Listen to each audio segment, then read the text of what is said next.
This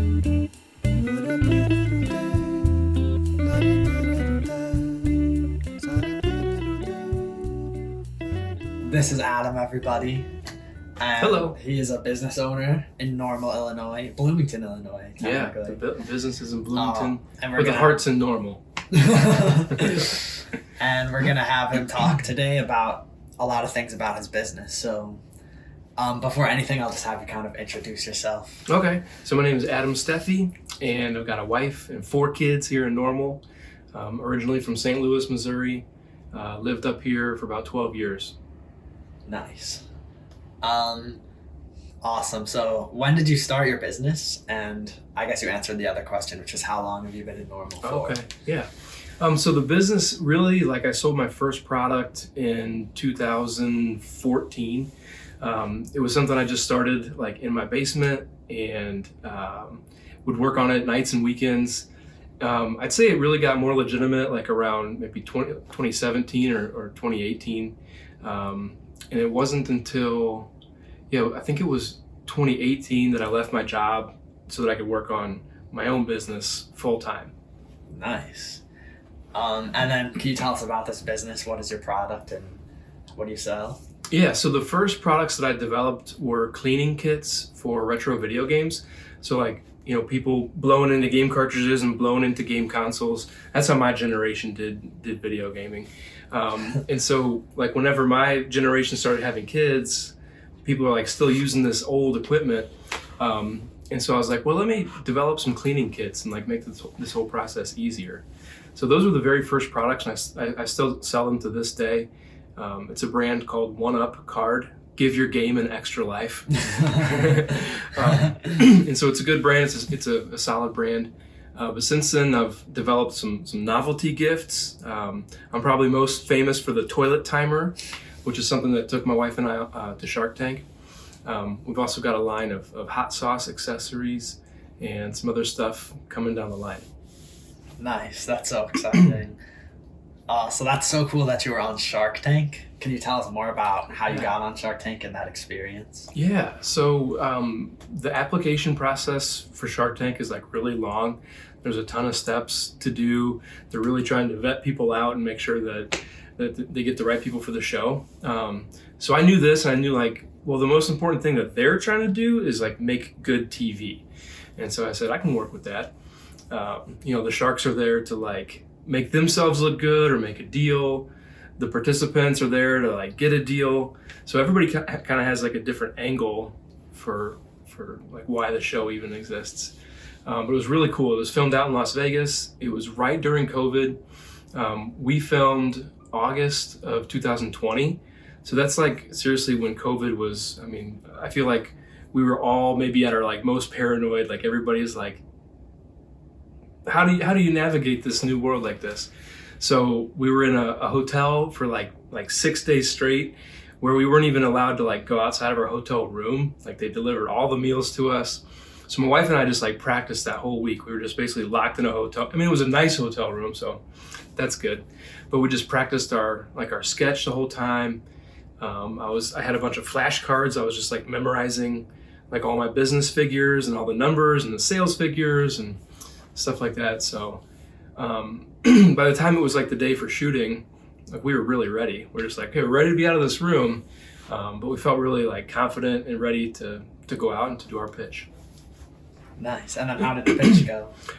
So the pitch, interesting about the actual pitch itself, when we do our little practiced kind of sketch, they had put a sample of our toilet timer product on a table, and Katie and I were halfway through this pitch that we had practiced, kind of the choreographed part of it, and they were stop, hold on, stop. We're what is going on? And they weren't saying anything for 3 or 4 minutes. We're what's going on?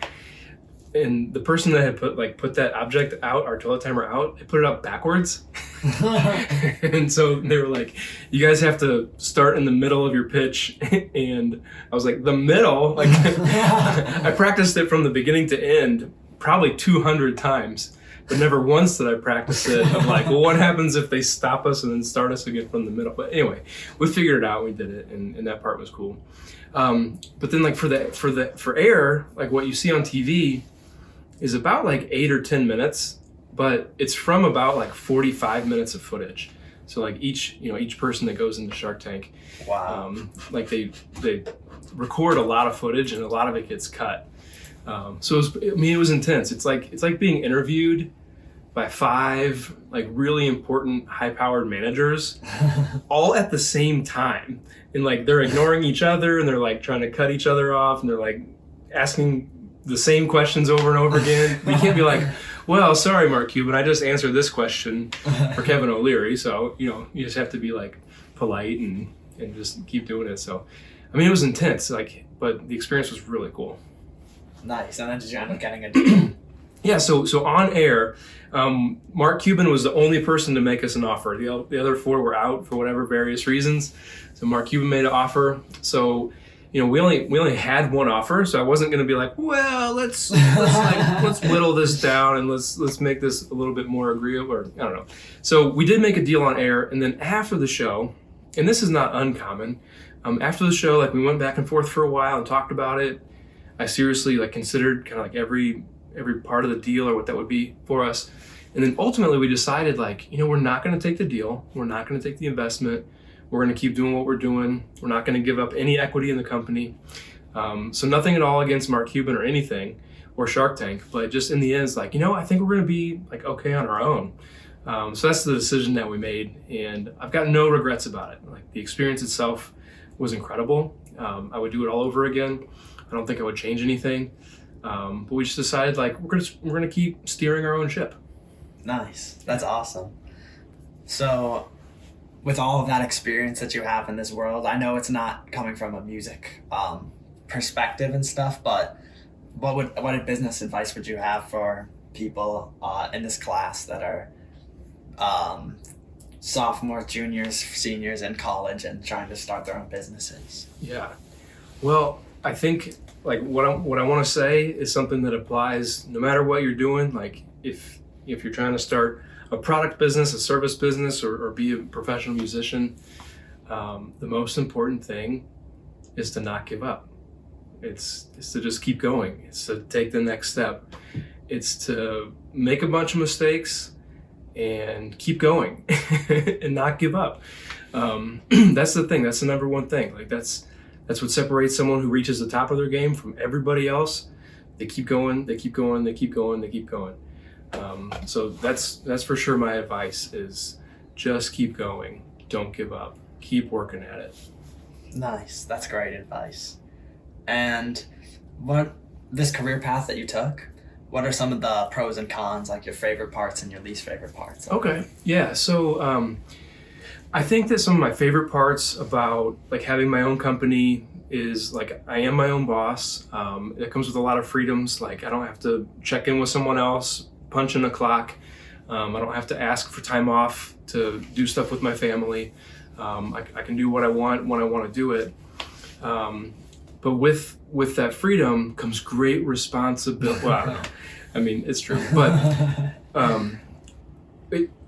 there is a burden to it. Like there's for sure, like I've got employees, and if my business doesn't do good, what am I going to do? Like I have to like let people go, lay people off, like give someone a pay cut or something like that. Like I don't want to do that. So you feel all the responsibility for the entire business, and like that's something maybe when I worked at State Farm for a couple of years, where it's like I just had a very narrow, very specific job. And it didn't always feel like an important job, but like, it's not like I was responsible for all of State Farm insurance. But having my own thing, I really do like there's a weight to that. It's lonely at the top, Kyle. No, but like you feel that burden, and like, I mean, I feel it. I feel responsible to do a good job for my employees, for my family. So I would say that's a con. That's the thing that's hard about it, is like feeling the whole weight of the business. But I like being able to explore the creative outlets that I want to explore and do the projects I want to do. But then I got to find help and find good qualified people to help me do it. Nice. Thanks. So another endeavor that you have done has delved into the music industry. Tell us about the Slug Factory. Yeah. And So that project. yeah, so the Slug Factory is just kind of a side project. I really like my warehouse space. As far as warehouses go, I think it's a nice one. It's got good lighting and it's clean. And so I like to be able to use that space and to share that space. And so we've done a couple events, and one, like our most recent event was awesome, where Kyle and the Waterfall Club played music for us, and we had different circus acts and some aerials and juggling. So we got to use that space in a really unique way for a unique event, like a one-of-a-kind experience. Bring your friends and experience something that you wouldn't see anywhere else. You wouldn't, it's like it was up close, close to the band, close to the performers, a smaller, intimate environment. So yeah, Slug Factory is just kind of a side project of what kind of unique things can we do. And in May, we're having some theater pieces. There's going to be 6 10-minute plays, and all of those were written by different people, but they were written specific to the location, like to the location of my warehouse and my business. So I'm looking forward to that too. Dang, that's so cool. Yeah. Nice. And then with all of your things you got going on to create your business, the Slug Factory, what are some long-term goals you have for your businesses and stuff like that? Yeah, number one is stay in business. Like, don't go out of business. Most small businesses, there's statistics like 40% of new businesses go out of business within 4 years. Another 40%, so we're talking 80% of new businesses go out of business within 8 years. And it's only like 5% of businesses actually make it past 10 years. And this is just statistics, right? That's interesting. It's crazy. So I feel fortunate that I've made it through a couple of those milestones. I've already survived longer than like 80% of new business ventures. So yeah, number one, stay in business. Like, find ways to stay in. So we keep innovating new products and launching new lines, and I've got to hire a couple new people here pretty soon to help keep us growing. So I don't know. I mean, long term, like, I want to keep creating products. I think that's what I'm good at, is designing things made of plastic. That's my specialty. So I want to keep doing that and see where the road takes us. Nice. Thanks. And would you have any final comments to the class or to anybody watching? How do you tolerate this guy? Kyle Redsky. No, Kyle's awesome. Otherwise I wouldn't be here doing this. No, just keep it up. And if anybody has any questions, let me know. Happy to share. Nice, thank you. Yeah, This is great.